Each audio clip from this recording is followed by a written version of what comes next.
So work, power, energy.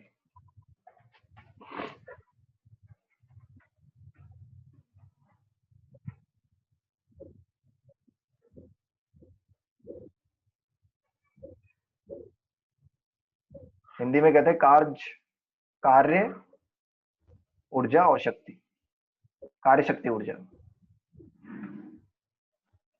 कार्य, शक्ति और ऊर्जा।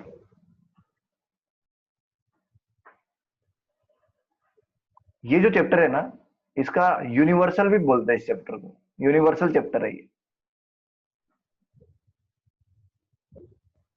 अभी मैं बताऊंगा इसको यूनिवर्सल चैप्टर क्यों कहते हैं। इस चैप्टर को यूनिवर्सल चैप्टर कहा गया है। क्यों सर? फिजिक्स का ऐसा कोई प्रॉब्लम नहीं जो इससे नहीं बन सकता है। फिजिक्स का ऐसा कोई भी प्रॉब्लम नहीं है जो इससे ना बने। हर प्रकार का प्रॉब्लम इससे बन जाता है इस चैप्टर से, इसलिए इसको यूनिवर्सल चैप्टर कहते हैं। तो अगर मैं आपको बोलूं कि फिजिक्स में, पूरी फिजिक्स में सबसे इंपॉर्टेंट चैप्टर कौन सा है, तो आपको एक ही शब्द आना चाहिए। क्या है वो? Work, power, energy. सबसे इंपॉर्टेंट चैप्टर है पूरी फिजिक्स के अंदर ये। इसको समझ डाला तो लाइफ झिंगा लाला हो जाएगा। चाहे फिर वो क्वेश्चन 1D से आओ, चाहे फिर रेडिएशन के अरे सर 1D से आओ, 2D से आओ, एनएलएम से आओ क्वेश्चन, फ्रिक्शन से आओ क्वेश्चन, रोटेशन से आओ क्वेश्चन, सॉलिड से आओ, फ्लूइड से आओ, एसएचएम से आओ, वेव से आओ, इलेक्ट्रोस्टैटिक से आओ, करंट इलेक्ट्रिसिटी से आओ, कहीं से भी आओ क्वेश्चन। वर्क, पावर, एनर्जी समझ डाला तो लाइफ झिंगा डाला। यूनिवर्सल चैप्टर कहते हैं इसको। और इसकी सबसे खास बात क्या है? ये इजी है, इसकी सबसे खास बात। तो इसको बोलते हैं छोटा पैकेट बड़ा धमाका। बड़ा धमाका है ये। इसका इंपॉर्टेंस बता रहा हूं मैं आपको, ताकि आप इसको लाइटली ना ले लें। कभी कभी क्या होता है, इजी चीजों को हम लाइटली ले लेते हैं तो वही दिक्कत देती है। छोटा पैकेट बड़ा धमाका है ये। तो उसी वे में इस चैप्टर को लेना आप लोग। इसमें बहुत सारी चीजें आने वाली है। तो वर्क, पावर, एनर्जी। आप मुझे बताओ कहां पर नहीं है ये सब चीजें? क्या अभी मैं जो बोल रहा हूं, क्या एनर्जी नहीं है उसमें? है। आप लिख रहे हैं एनर्जी का यूज नहीं कर रहे? कर रहे सर, वर्क भी कर रहे हैं हम। फिर तो इसीलिए ये सबसे इंपॉर्टेंट चैप्टर है। तो वर्क, पावर, एनर्जी, कार्य, शक्ति, ऊर्जा। चलो सर, बहुत अच्छा है सर, अच्छा लगा। इसलिए इसको यूनिवर्सल कहा जाता है फिजिक्स के अंदर। तो इसको अच्छे से समझना पड़ेगा हमको, एक एक पॉइंट को। इसको कहीं भी आपको लगे सर ये नहीं समझा तो आप दोबारा पूछिए, दोबारा नहीं समझा तो तिबारा पूछिए। इसके साथ no compromise, no compromise with this chapter.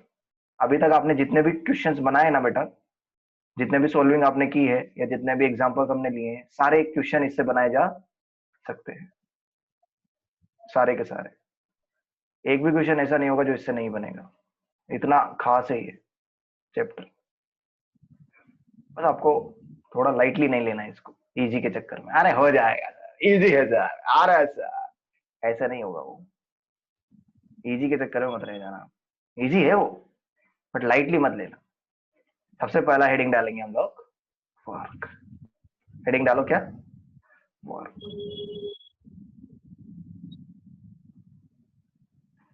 Work को कहते हैं हम कार्य। तो देखो वर्क क्या होता है समझते हैं ना। कहीं भी कोई भी दिक्कत है कुछ बिंदास पूछ लेने का, ठीक है। अच्छा, एक चीज का बहुत ध्यान रखना है, इसके पहले जितने भी चैप्टर आए ना, उनका थोड़ा थोड़ा नॉलेज होना चाहिए। Basic basic. फोर्स क्या होता है, एक्सेलेरेशन क्या है, वेलोसिटी क्या है, इनर्शियल फ्रेम क्या है, नॉन इनर्शियल फ्रेम क्या है, सूडो फोर्सेस क्या होते हैं, मतलब बेसिक बेसिक।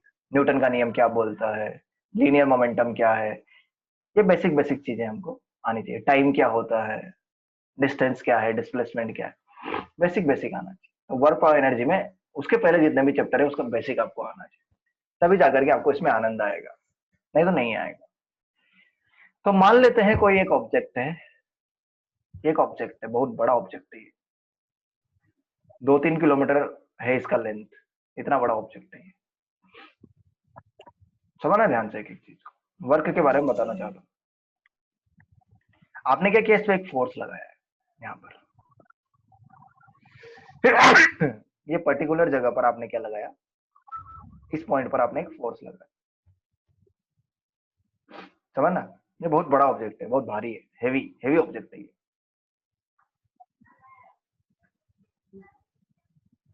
हेवी ऑब्जेक्ट है ये, और एक छोटा सा फोर्स आपने लगा दिया। कितने एंगल पे लगाया सर, थीटा एंगल पर। हॉरिजॉन्टल से या वर्टिकल से सर, हॉरिजॉन्टल से थीटा एंगल पर आपने एक फोर्स लगा।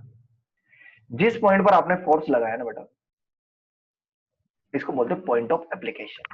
क्या बोलते हैं इसको, पॉइंट ऑफ एप्लीकेशन, यानी कि जहां पर फोर्स लगे, जिस पॉइंट पर फोर्स लगे। तो ये मान लो पॉइंट ए है, पॉइंट ऑफ एप्लीकेशन। अब क्या हुआ ना, इस फोर्स की वजह से ये पॉइंट खिसक के इधर आ गया। ये पूरा ऑब्जेक्ट तो खिसका नहीं, लेकिन ये पॉइंट थोड़ा खिसक के इधर आ गया,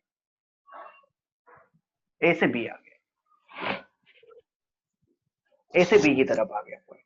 अभी आप सोच रहे होंगे कि वो पॉइंट कैसे खिसकेगा, आपके मन में आ रहा होगा ये सब चीज कि ये पॉइंट कैसे खिसक जाएगा। आदमी तो खिसका नहीं, पॉइंट कैसे खिसक गया। देखो मैं आपको बताता हूँ, प्रैक्टिकल बताता हूँ।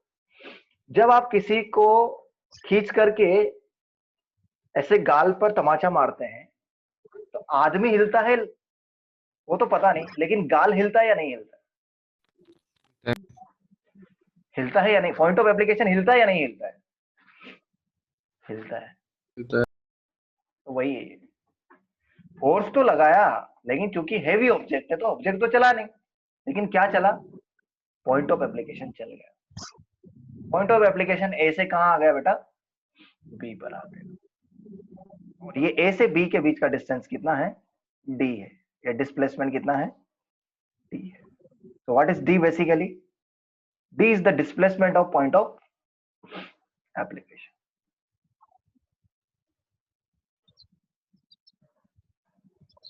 इसको बोलेंगे POA, PO displacement of PO, खिसक गया हुआ है। अब वर्क क्या होगा इसको समझते हैं। तो बेसिकली अगर मैं यहाँ पर डिस्प्लेसमेंट भी वेक्टर है, फोर्स भी वेक्टर है, तो मुझे हुआ क्या, यहाँ पर ये ऐसे आ गया डिस्प्लेसमेंट वेक्टर, ऐसे आ गया। फोर्स ऐसे था, डिस्प्लेसमेंट ऐसे हो गया, ये फोर्स है और ये डिस्प्लेसमेंट, दोनों वेक्टर है।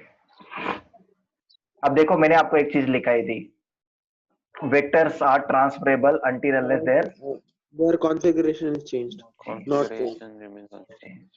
तो अगर मैं इसको ऐसे बना दूं तो किसी को कोई एतराज तो नहीं होगा ना।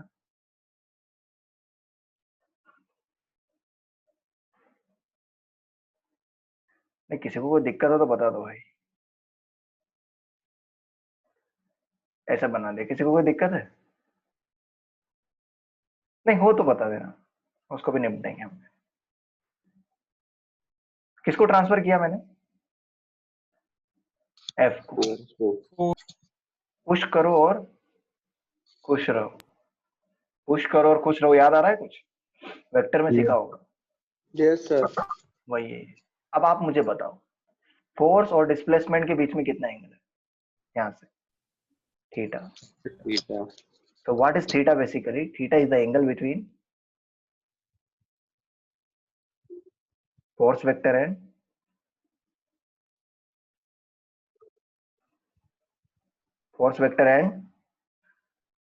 displacement vector. Displacement vector.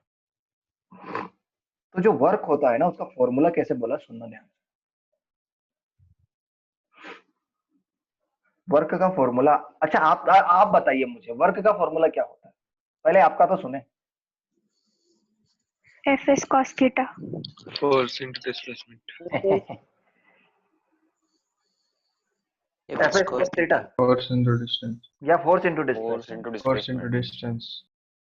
Force into distance या फोर्स इनटू डिस्प्लेसमेंट, समझ में नहीं आ Force into distance. Displacement. Displacement. Displacement. Into displacement. रहा। अभी सब लोग अलग अलग भाषा बोल रहे हैं मुझे कम समझ में आ रहा है। Force into displacement into cos theta. अच्छा ऐसा क्या, ठीक है। अभी मैं आपको एक ऐसा फॉर्मूला बताऊंगा जो आपने कभी देखा भी नहीं होगा। ये जब फॉर्मूले आपने 10वीं तक जितने देखे हैं ना इधर उधर, मैं भी फाउंडेशन में, मैं भी समवेयर, है ना, वो एक्चुअली रियल फॉर्मूले नहीं है, क्योंकि आप उससे वर्क नहीं निकलेगा हर बार। लेकिन मैं जो भी एक फॉर्मूला बताऊंगा ना उससे हर टाइप का वर्क निकल जाए, ये जादू है उसका। ठीक है, देखो कैसे करते हैं। तो वर्क का फॉर्मूला लिखता हूं मैं। आप बोलेंगे सर ऐसा भी वर्क का फॉर्मूला हो सकता है। देखो वर्क के फॉर्मूले, 3 फॉर्मूले लिखूंगा मैं, 2 फॉर्मूले लिखूंगा सॉरी। पहला फॉर्मूला देखो वर्क का, वर्क को W से लिखेंगे हम लोग। कैसे लिखेंगे वर्क को? W से, कैपिटल W। तो वर्क का फॉर्मूला होता है फोर्स इनटू देखना अभी क्या है, डिस्प्लेसमेंट ऑफ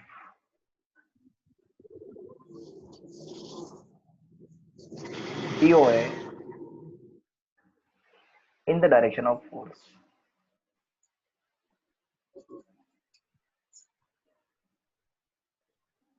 यह फॉर्मूला है, force into displacement of point of application in the direction of force, या फिर force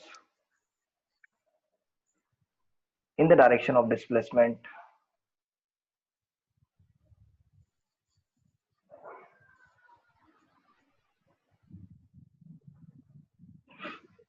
of point of application into displacement of point of application।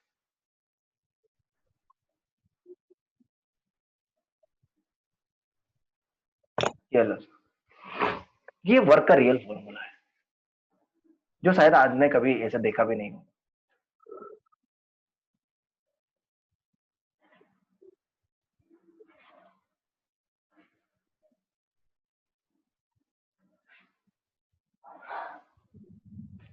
Force into displacement of point of application in the direction of force, force in the direction of displacement of point of application into displacement of point of application।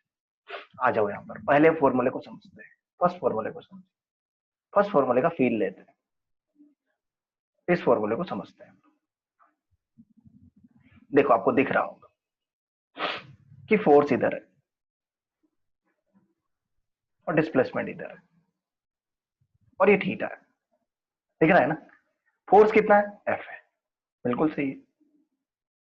Displacement of point of application in the direction of force, ये जो displacement of point of application है ये force के direction में नहीं है, तो इसका कंपोनेंट लेना पड़ेगा। तो इसका कौन सा कंपोनेंट F के अलोंग आएगा, कोस या साइन? Cos. Cos. तो ये जो डी कोस थीटा है ना, यही F के अलोंग है।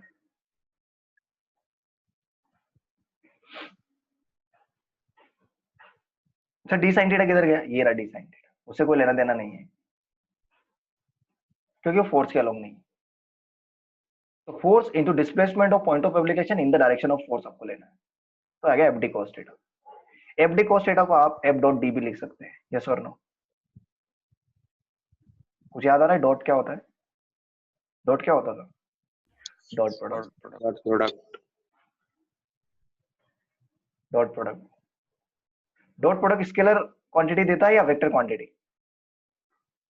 स्केलर। स्केलर क्वांटिटी देता है, यानी कि वर्क क्या है? स्केलर है, स्केलर है। इसका यूनिट क्या होता है? यहां से देखो, न्यूटन इंटू मीटर, फिर इसको बोलते हैं जूल। इसका डायमेंशन क्या होता है? m1 l2 minus. याद आ रहा है कुछ? ये यूएमडी यूएमडी याद आ रहा होगा। एफ डॉट डी होता है, स्केलर क्वांटिटी होता है, इसका कोई डायरेक्शन नहीं होता है, वर्क का कोई डायरेक्शन नहीं होता बेटा, खतरनाक चीज है। चलो ये तो समझ गए पहले फॉर्मूला, अभी दूसरे फॉर्मूले को समझते हैं। Let us understand second formula. तो ये था डिस्प्लेसमेंट, ये था डिस्प्लेसमेंट और ये था फोर्स। इस बार क्या बोला मुझे ना, कुछ और ही बोल दिया, ये थीटा है। मुझे क्या बोला इस बार, फोर्स का कंपोनेंट किसके अलोंग, डिस्प्लेसमेंट के अलोंग। तो फोर्स का इधर कंपोनेंट क्या आएगा, कोस या साइन, फोर्स का इधर Cos कंपोनेंट आएगा। cos कोस आएगा और इधर क्या आएगा फोर्स का कंपोनेंट, साइन आएगा। sin F cos theta F sine theta. Formula क्या बोलता है, force in the direction of displacement. इसके हिसाब से, दूसरे के हिसाब से कर रहा हूं, f cos theta into d. F cos theta into D. क्या ये भी एफ डी कोस थीटा हो गया, Yes sir, same ही है। सेम ही है। तो सेम ही है लेकिन समझने का तरीका अलग है सेम, मैंने मना नहीं किया है, मैंने तो कभी मना नहीं किया कि अलग है, समझने का तरीका अलग है। एक में हमने फोर्स का कंपोनेंट लिया डिस्प्लेसमेंट के डायरेक्शन में और दूसरे में क्या किया, डिस्प्लेसमेंट का कंपोनेंट लिया फोर्स के डायरेक्शन। बेटा ये फॉर्मूले को ना सिंपली आप ऐसे लिख सकते हैं,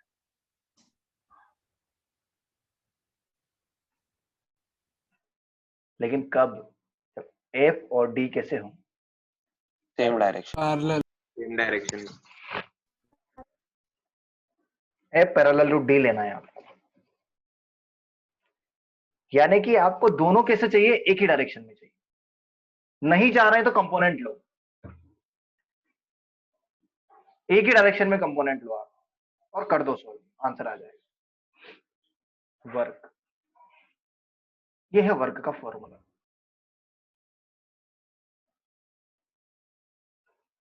F D cos theta F dot D. अब इसके क्वेश्चंस में आपको देता हूं, है ना, कुछ क्वेश्चंस करेंगे बहुत वंडरफुल वंडरफुल अमेजिंग, कुछ अमेजिंग क्वेश्चंस करेंगे पहले हम, फिर इसके कुछ स्पेशल पॉइंट बताऊंगा मैं। चलो स्पेशल पॉइंट पहले बता देता हूं, कुछ स्पेशल पॉइंट्स। क्या है सर स्पेशल पॉइंट, नहीं यार पहले क्वेश्चंस करेंगे, नहीं तो वो क्वेश्चंस मिस हो जाएंगे हमारे। कुछ एग्जांपल्स लेते हैं, आप ही बताइएगा मुझे, ठीक है, कोई दिक्कत नहीं है।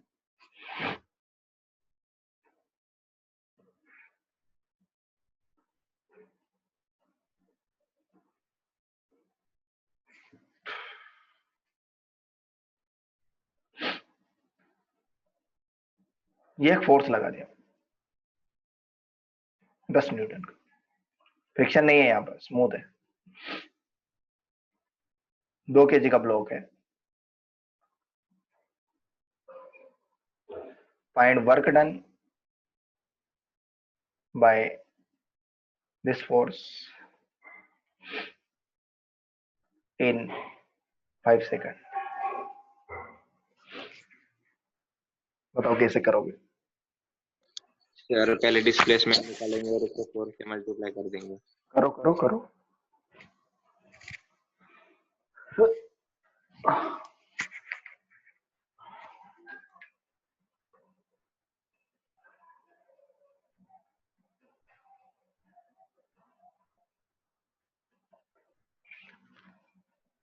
कैसे निकालोगे डिस्प्लेसमेंट, पहले एक्सेलरेशन निकालो। S equal to ut plus RT square. Sir 5 meter per second square. पर सेकंड स्क्वायर आएगा, एक्सेलरेशन आ गया। डिस्प्लेसमेंट कैसे आएगा, ut plus S equal to ut plus RT square. U0 or u0 half into 5 into 25, तो कितना 125 125 bye by 2। 2. तो work का formula क्या होता है, F D cos theta. Yes sir. Sir F into D लेंगे सर, दोनों पैरेलल है। हाँ Yes, पहले sir. से ही पैरेलल है, जिधर फोर्स है उधर ही डिस्प्लेसमेंट भी है, तो डायरेक्ट एफ डी ले लो, नहीं तो थीटा 0 डिग्री आ जाएगा, right. 625 July. F D cos 0 कर दो, तो फोर्स तो 10 है, 625 आ जाएगा सर। 625 July. 625, इतना वर्क करना पड़ेगा।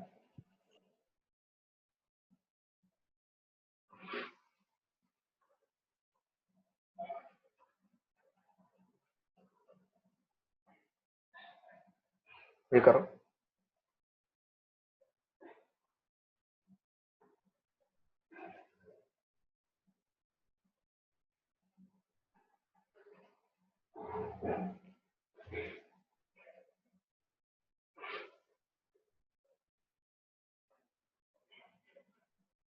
वर्क डन बताओ।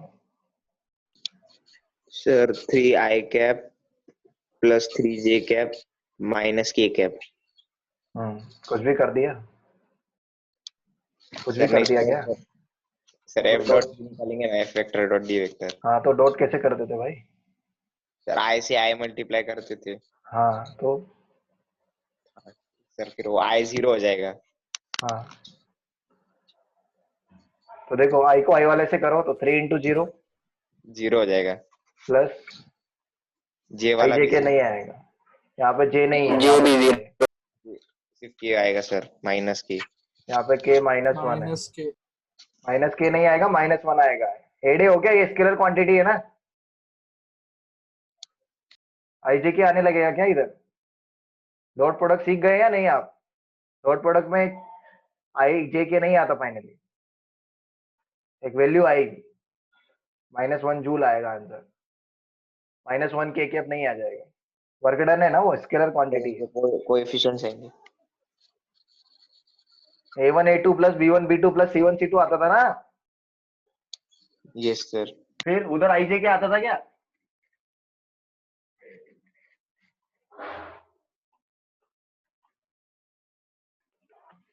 -1 जूल। वर्क नेगेटिव भी आ सकता है, ठीक है, ऐसा कुछ जरूरी नहीं है पॉजिटिव वर्क आ रहा है करके। सर मतलब अपोजिट डायरेक्शन में वर्क हो रहा है क्या? बताऊंगा वर्क नेगेटिव का मतलब क्या है, अभी वर्क कैसे निकालो, अभी खत्म थोड़ी हुआ है, देखते जाओ तुम नेगेटिव वर्क का मतलब क्या होता है। सर नेगेटिव वर्क मतलब फोर्स और डिस्प्लेसमेंट दोनों अपोजिट डायरेक्शन में होंगे। बताऊंगा बताऊंगा, घबरा मत तू, सबर कर, सबर का फल कैसा होता है? हाँ, सबर सबर का फल कितना होता है? मीठा होता है। हाँ सबर कर, ये स्मूथ है। सबर किए जा, सबर की चिंता मत कर। 2 kg 53 डिग्री है भाई। Find work done in 10 second by 20 Newton. बताओ। सबर किए जा, फल की चिंता मत कर। Sir, of course, 37. Cos Acceleration 37। 3/5 आएगा सर। 20.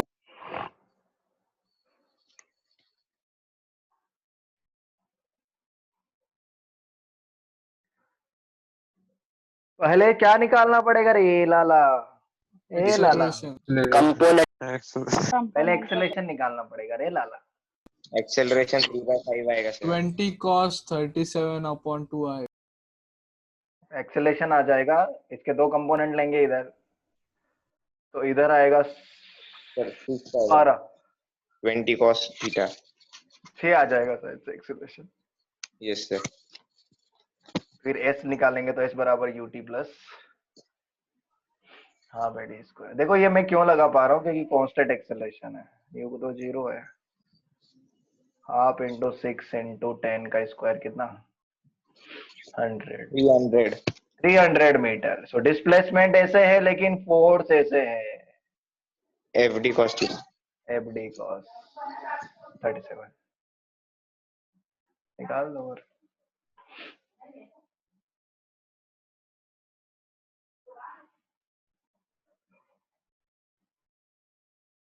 एफ डी कॉस 37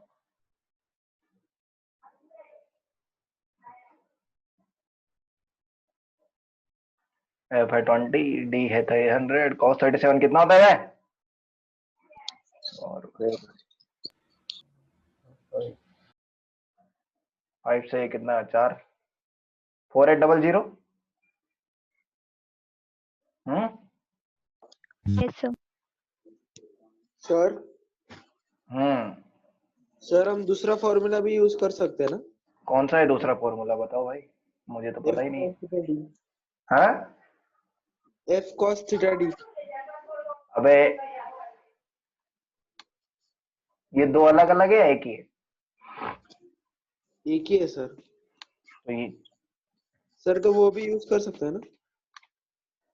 ये दोनों अलग अलग है सर या वो सेम है? सर वो कंपोनेंट अलग अलग है। अलग अलग है ये, सेम है सर, तीनों मल्टीप्लाई हो रहे हैं। तीनों मल्टीप्लाई हो रहे हैं ना, एक ही तो है ये, दिखते ऐसे हैं। सर वो 53 डिग्री के कंपोनेंट्स ऊपर 12 आएगा और सर ने थीटा आती है उल्टा कर दिया क्या मैंने? यस सर cos 30 हाँ, सर ऊपर आपने 12 आएगा, मतलब नीचे और 16 नीचे आएगा, 16 है। तो ये 8 हो जाएगा राइट। हाँ थोड़ा सा फर्क पड़ेगा, सर 400 आ बट आपने जाएगा। cos 37 लिया है, मतलब नीचे का एंगल निकाला आपने। अरे लेकिन फोर्स तो 16 आएगा ना, ये तो 16 आएगा ना, ये सही है, यहाँ पे गड़बड़ नहीं है, ये 400 आएगा बस, 6400 आ जाएगा, है ना? अरे तुम समझ नहीं रहे हो क्या?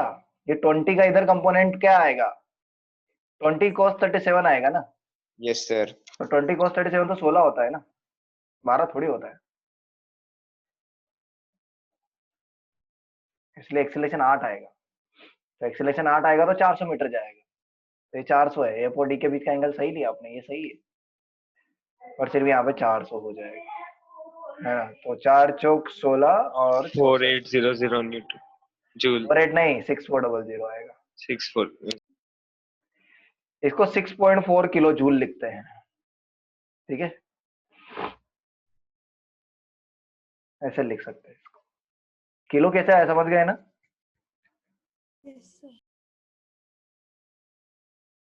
चलो ये लास्ट है, फिर आगे बढ़ेंगे थोड़ा बढ़िया और समझेंगे वर्क होता क्या है बेसिकली।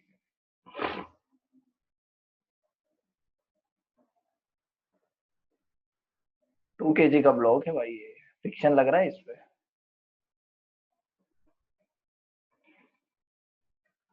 इसका इनिशियल वेलोसिटी दिया है हमको, इनिशियल वेलोसिटी इसका 40 मीटर पर सेकंड, म्यू का वैल्यू दिया है 0.5, find work done by friction,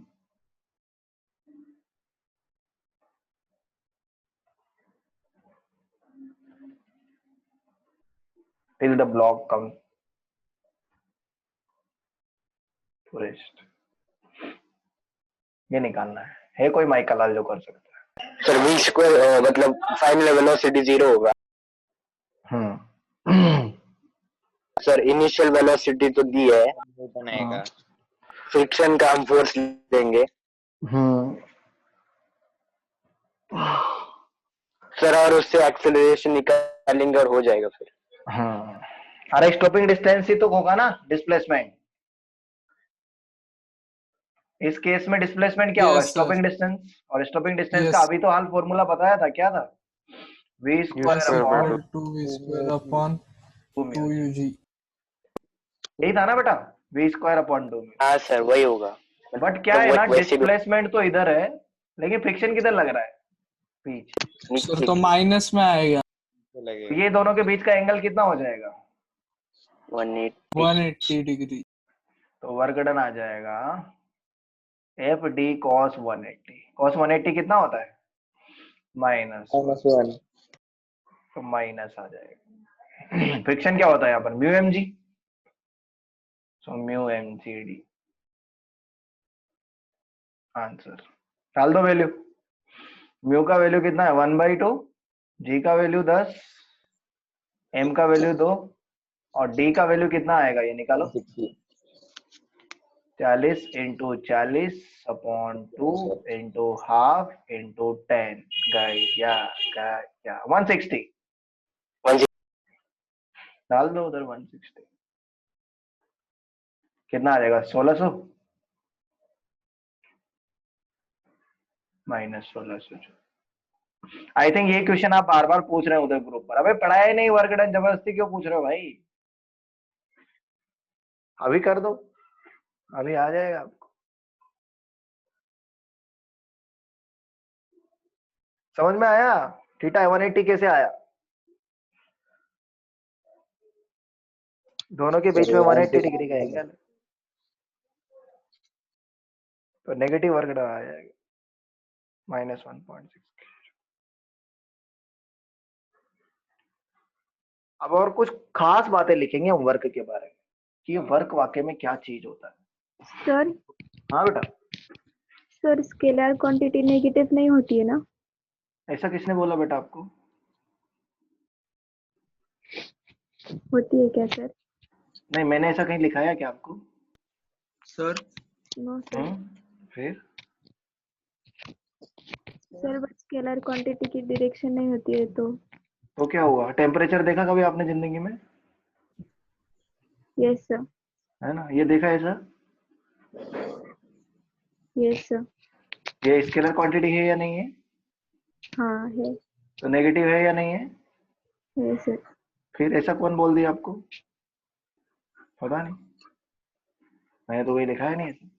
मैंने एक चीज जरूर लिखा है कि वेक्टर का मैग्नीट्यूड कभी भी नेगेटिव नहीं, एक वेक्टर क्वांटिटी का मैग्नीट्यूड कभी भी नेगेटिव नहीं हो सकता, ऐसा मैंने लिखा है ना। तो थोड़ा सा क्या ना, हमको सतर्क रहना है ना, खुद से इंटरप्रेट नहीं करना है कि सर स्पीड कभी नेगेटिव नहीं होता था, डिस्टेंस कभी नेगेटिव नहीं होता था, तो स्केलर क्वांटिटी भी कभी नेगेटिव नहीं होगा। ये गलत है, ये गलत हो गया। हाँ, वेक्टर क्वांटिटी कोई भी हो, उसका मैग्नीट्यूड कभी भी नेगेटिव नहीं हो सकता है, ये सही है। ये तो स्केलर है, वर्क पॉजिटिव भी हो सकता है, नेगेटिव भी हो सकता है, जीरो भी हो सकता है। सर वेलोसिटी वेक्टर है फिर भी वो नेगेटिव आती है तो? वेलोसिटी नेगेटिव कहाँ होती है भाई? वो डायरेक्शन बताता है। जैसे मैंने लिखा v बराबर -2i कैप, है ना, तो ये -2 थोड़ी है, ये तो 2 - i कैप है भाई। ये समझने का अंतर है। अभी तू पढ़ेगा -2i कैप नहीं है बेटा, ये 2 - i कैप है, यानी कि डायरेक्शन किधर है? इधर है। ये समझने का फेर है। मैग्नीट्यूड दो ही है इसका मैग्नीट्यूड कभी नेगेटिव होगा ही नहीं, क्योंकि ये वेक्टर क्वांटिटी है। तो सर माइनस क्या रिप्रेजेंट कर रहा है? माइनस सिर्फ डायरेक्शन बताता है, इधर जाएगा तो प्लस, इधर जाएगा तो माइनस, इधर जाएगा तो प्लस, इधर जाएगा तो माइनस। पहली बार थोड़ी बता रहा हूँ ये तो वेक्टर में माइनस प्लस चीज अगर तीर लगा के लिखा है तो समझ जाने का डायरेक्शन। कोई गधा ऐसे लिख दे अगर, तो उसको उससे झापड़ मार दो खींच के। वो मैग्नीट्यूड कभी नेगेटिव नहीं हो सकता है, इम्पॉसिबल है। अरे मैग्नीट्यूड कैसे नेगेटिव हो सकता है वेक्टर का? ये याद रखना हमेशा। सर सर वो आपने एफडी -FD के बाद वो क्या लिखा है नीचे? cos 180 cos 180 लिखा है, या -FD लिखा है, इक्वल टू लिखा है, फिर वैल्यू डाला है फ्रिक्शन का। फ्रिक्शन का वैल्यू क्या होता है? म्यू इंटू एन होता है ना फ्रिक्शन का वैल्यू। यहाँ पे नॉर्मल किसके बराबर होगा? एमसी के। सर -½ कैसे आया उधर? 0.5 को हाफ लिख सकते हैं ना।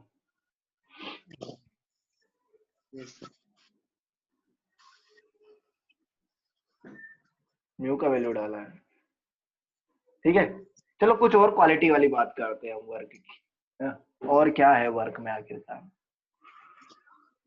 तो देखो वर्क किस किस चीज पे डिपेंड करता है, समझते हैं।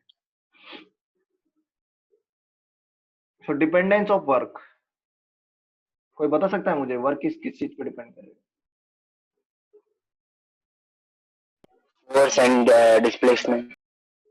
हाँ, ये तो फॉर्मूले में दिख रहा है, फोर्स अप्लाइड, राइट। डायरेक्शन। दूसरा displacement, right, displacement of point of application.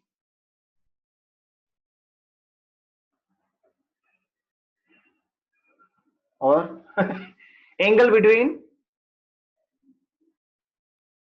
Force and force and displacement. ये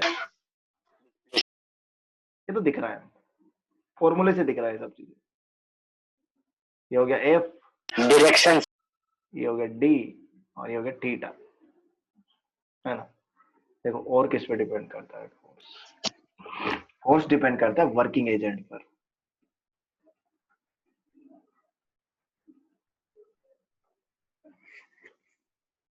सर ये वर्किंग एजेंट क्या है?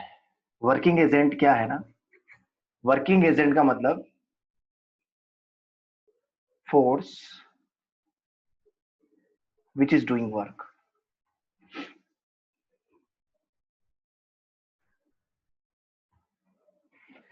यानी कि एक ऑब्जेक्ट पर लगने वाले तो फोर्स बहुत सारे होंगे। आप मुझे बताओ अभी इस पर्टिकुलर ब्लॉक पर कितने फोर्स लग रहा है?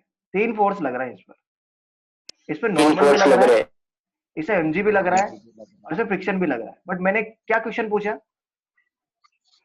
Work done by friction. क्या मैं वर्क डन बाई नॉर्मल भी पूछ सकता था? क्या मैं वर्क डन बाई ग्रेविटी भी पूछ सकता था? हाँ, और मैंने क्या पूछा? Work done by friction. इसका मतलब वर्क किस पे डिपेंड करता है? एजेंट कौन है, कौन कर रहा है वर्क। किसका वर्क पूछा है भाई? नॉर्मल का पूछा है, टेंशन का पूछा है, ग्रेविटी का पूछा है, सूडो फोर्स का पूछा है, फ्रिक्शन का पूछा है, किसका वर्क पूछा है? इसलिए वर्किंग एजेंट पे भी वर्क डिपेंड करता है। वर्किंग एजेंट का मतलब tension, normal, friction, pseudo force, gravity, different different forces भी है। सेंटीपिटल, सेंट्रीफ्यूगल, किसकी बात कर रहा है आखिरकार? किसका वर्क पूछा है? इसलिए वर्किंग एजेंट पे भी डिपेंड करता है वर्क, याद रखना। अगला क्या है? फ्रेम ऑफ रेफरेंस पे भी डिपेंड करता है ये अरे ये फ्रेम ऑफ रेफरेंस पे भी डिपेंड करता है वर्क। फ्रेम ऑफ रेफरेंस मतलब इनर्शियल, नॉन इनर्शियल, किसके रेस्पेक्ट में? फॉर एग्जाम्पल सुनो ध्यान से, एक लिफ्ट है, इसमें एक ब्लॉक रखा है, एक आदमी लिफ्ट में खड़ा है, एक आदमी इधर को खड़ा है, लिफ्ट ऊपर जा रही है। आदमी नंबर 1, आदमी नंबर 2, बताओ ये ब्लॉक किसके रेस्पेक्ट में रुका हुआ है, किसके रेस्पेक्ट में चल रहा है? 1 के रेस्ट में रुका है और 2 के रेस्पेक्ट में चल रहा चल है। रहा है, तो 2 के रेस्पेक्ट में वर्क होगा, लेकिन 1 के रेस्पेक्ट में कोई वर्क नहीं होगा भाई, डिस्प्लेसमेंट ही नहीं है। डिस्प्लेसमेंट ही 0 हो जाएगा 1 के रेस्पेक्ट में, तो इस ब्लॉक का, इसलिए उसके रेस्पेक्ट में कोई वर्क होगा ही नहीं, जबकि इसके रेस्पेक्ट में होगा। हाथ बनाओ इसका। तो ये वर्क किस पे डिपेंड करता है? फ्रेम ऑफ रेफरेंस पर। कहां से देख रहे हो भाई चीजों को? जब तक मेंशन्ड नहीं है तब तक किसकी बात करेगा? जब तक फ्रेम मेंशन्ड नहीं है तो क्या है फ्रेम? ग्राउंड। ग्राउंड है, ग्राउंड। ग्राउंड क्या है? ग्राउंड। जब तक कुछ बोला नहीं है तो ग्राउंड है।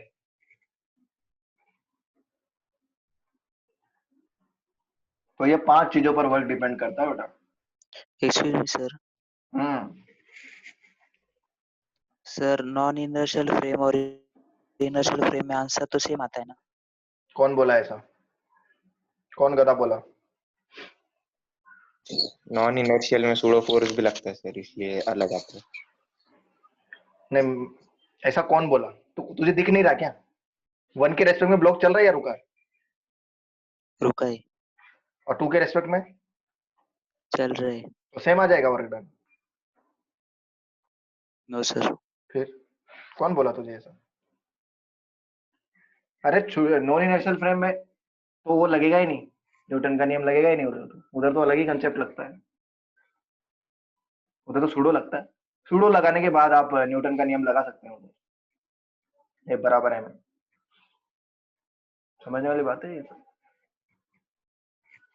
ठीक है, ये चीजों पे डिपेंड करता है भाई वर्क। देखो और देखते हैं types of work. Types of work कितने हैं, कितने टाइप के वर्क होते हैं? हेडिंग डालो, टाइप्स ऑफ वर्क। तो 3 टाइप के वर्क होते हैं हमारे पास। There are 3 types.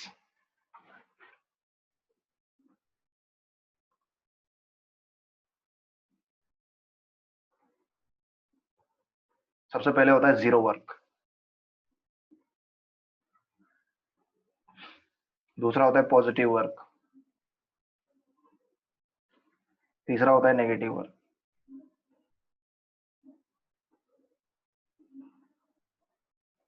Positive work, zero work और नेगेटिव। सबसे पहले कौन सा वर्क पढ़ेंगे हम? Zero work. देखो जीरो वर्क में वर्क का वैल्यू कितना आएगा? जीरो वर्क में वर्क का वैल्यू कितना आएगा?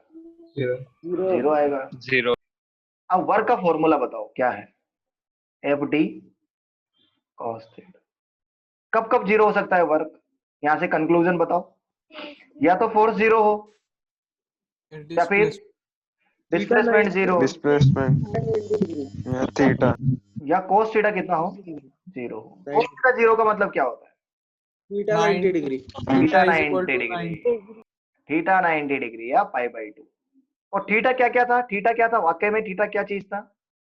एंगल था। किस किस के बीच का एंगल है भाई theta? An angle between Force and displacement. Force and displacement is 90 degree. या फिर ऐसे बोलो, when force and displacement are perpendicular to each other, work sir done will मतलब बी F dot D 0 है ना? 0 yes, F dot D zero. यानी कि work और डिस्प्लेसमेंट अगर परपेंडिकुलर आ जाते हैं तो दो परपेंडिकुलर वेक्टर का डॉट प्रोडक्ट क्या हो जाता है? जीरो हो जाता है। तो वर्क भी क्या हो जाएगा?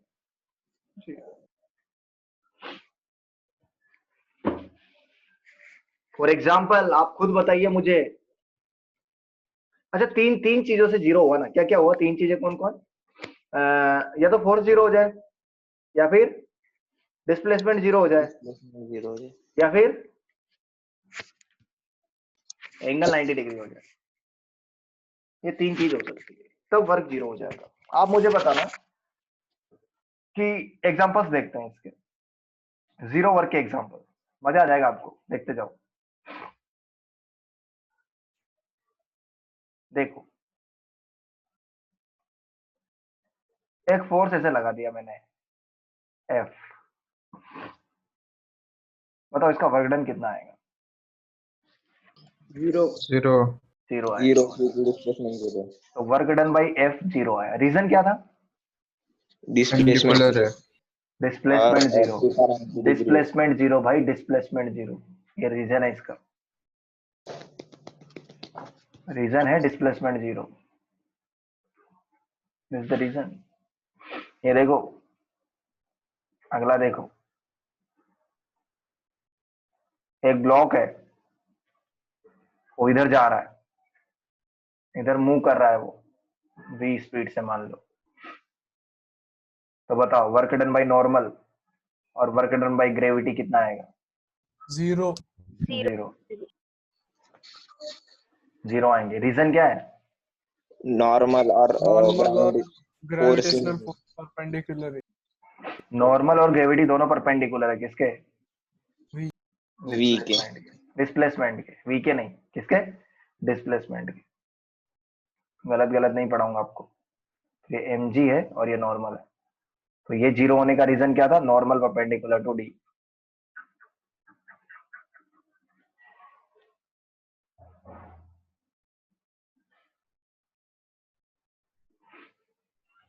और ये जीरो होने का रीजन क्या था? ग्रेविटी का फोर्स जो है एफ जी, क्या हो रहा है ये? एफ जी परपेंडिकुलर है, ग्रेविटी का फोर्स परपेंडिकुलर है डिस्प्लेसमेंट। रीजन है। और देखो जीरो वर्क के एग्जांपल, मजा आ जाएगा आपको। सर्कुलर मोशन देखा है कभी?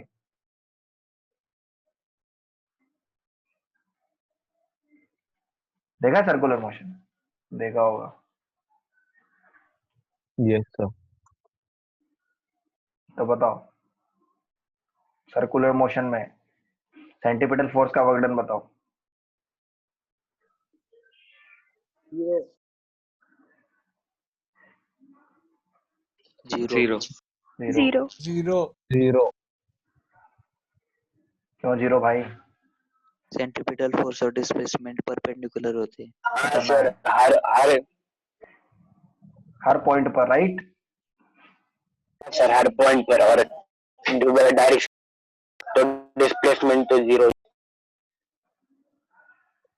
नहीं बेटा, डिस्प्लेसमेंट है यहाँ पर, डिस्प्लेसमेंट है यहाँ पर, लेकिन सेंट्रीपिटल फोर्स क्या है? परपेंडिकुलर है हमेशा डिस्प्लेसमेंट। रीजन भी याद होना चाहिए जीरो क्यों हो रहा है। कोई बोले डिस्प्लेसमेंट ही नहीं है, भाई डिस्प्लेसमेंट कैसे नहीं है? डिस्प्लेसमेंट तो है, डिस्प्लेसमेंट तो है भाई, लेकिन सेंट्रीपिटल फोर्स परपेंडिकुलर है इसलिए। तो since FC is perpendicular to B. Yes sir.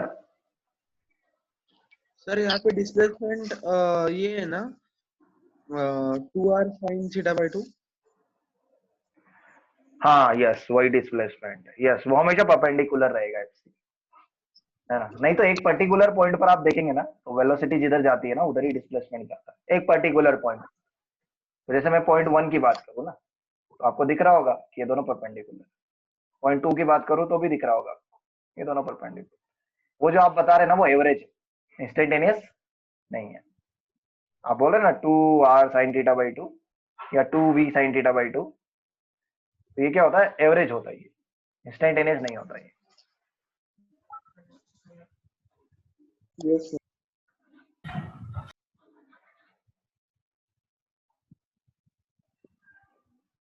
Circular motion और देखो जरा, सिंपल पेंडुलम देखा है?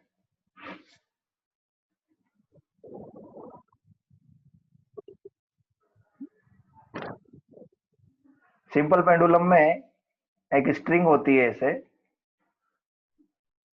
और ये पार्टिकल होता है, ये ऐसे घूमता है। बताओ टेंशन का वर्कडन बताओ। सर जीरो होगा, डिस्प्लेसमेंट नहीं हो रहा है। नहीं, टेंशन का वर्कडन इसलिए जीरो है क्योंकि टेंशन परपेंडिकुलर है किसके? डिस्प्लेसमेंट के। रीजन सही से याद रख लेना, तो तोते उड़ जाएंगे इस चैप्टर में आपके। ये डिस्प्लेसमेंट ऐसे हो रहा है जबकि टेंशन ऐसे लग रहा है हर पॉइंट पर, तो इसीलिए work done by tension zero. Reason क्या है? रीजन पे ज्यादा फोकस करना। डिस्प्लेसमेंट थोड़ी जीरो है भाई, आगे जा रहा है ना वो। डिस्प्लेसमेंट जीरो का मतलब एक ही जगह पड़ा रहेगा। Tension is perpendicular to displacement, ये रीजन है। ठीक है, अभी टाइम हो गया है, तो जीरो फोर्स के और एग्जांपल मैं आपको कल बताऊंगा। जीरो वर्क के, सॉरी, कि जीरो वर्क कहाँ कहाँ होता है ना? और देखो मैं हर जगह क्या लिख रहा हूँ, work done by normal, work done by gravity, agent का नाम दे रहा हूँ आपको, work done by centripetal force, work done by tension, work done by force F। Agent का नाम देना बहुत जरूरी है, नहीं तो गड़बड़ हो जाएगा। कोई लिख दे work done by, work done is equal to zero. अबे किसका वर्क डन? क्या, कौन सा वर्क डन की बात कर रहा है? एजेंट का नाम बताओ। ठीक है, इसलिए thank you very much. Thank you, sir.